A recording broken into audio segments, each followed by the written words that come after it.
Bonjour à toutes et à tous, très heureuse de vous retrouver dans la revue du quotidien national L'Essor dans l'actualité.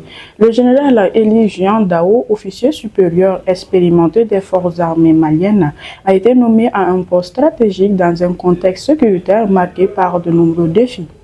Né en 1973 à Mondoro, il est issu de l'Émirat de Kouloukoro et a occupé plusieurs fonctions opérationnelles et de commandement à Kidal, Gossi, Mopti et Bamako.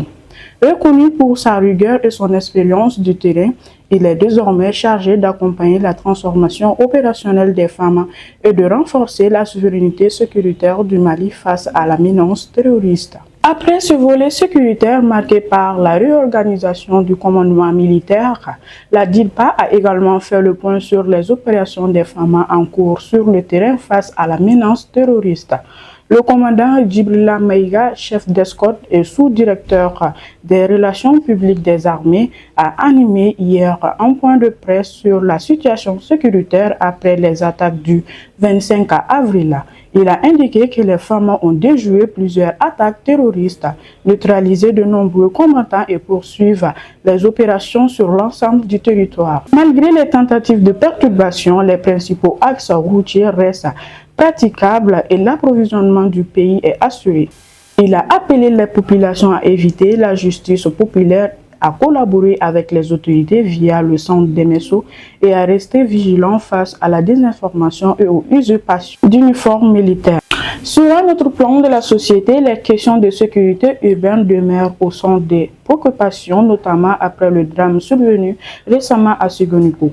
Après l'effondrement d'un immeuble à Sogonuko ayant fait 5 morts et une vingtaine de blessés, les autorités ont annoncé des mesures pour renforcer la sécurité des constructions. Lors d'une conférence de presse tenue ce mercredi 6 mai, le directeur national de l'urbanisme Mahamadou Wolegema a indiqué qu'une enquête est en cours afin de déterminer les causes du drame, notamment d'éventuels manquements aux normes de construction. Les autorités prévoient également de renforcer les contrôles sur les chantiers, d'identifier les bâtiments à risque et de réformer le système de délivrance des permis de construire. Au même moment, sur le plan diplomatique et migratoire, le Mali poursuit son engagement sur la scène internationale à travers la participation au forum d'examen des migrations internationales à New York.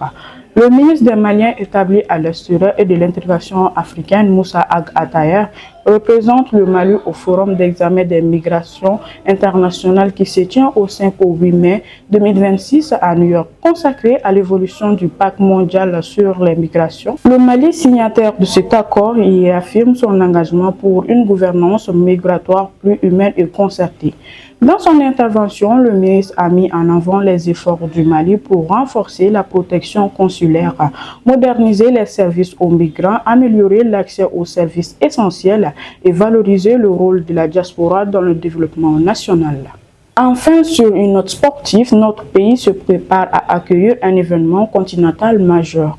Le Mali s'apprête à accueillir le championnat d'Afrique de taekwondo du 30 mai au 2 juin 2026 au stade du 26 mars, avec la participation de près de 1000 athlètes issus de 44 pays africains. À quelques semaines de cette grande compétition continentale, la Fédération malienne de taekwondo a fait le point sur les préparatifs mardi dernier lors d'une conférence de presse co-animée par le président de la Commission nationale d'organisation Moussa Bambara et la présidente de la FEMAD, Madame Si Aminata Makou Traoré. Dans la salle de conférence du département en charge de la jeunesse et des sports, les responsables ont assuré que toutes les dispositions sont prises pour réussir l'organisation de cette première compétition africaine de cette ampleur au Mali. Et c'est la fin de cette revue de presse. Merci de nous avoir suivis et n'oubliez pas de nous suivre sur notre site web www.lessor.ml ainsi que sur toutes nos plateformes digitales. Au revoir.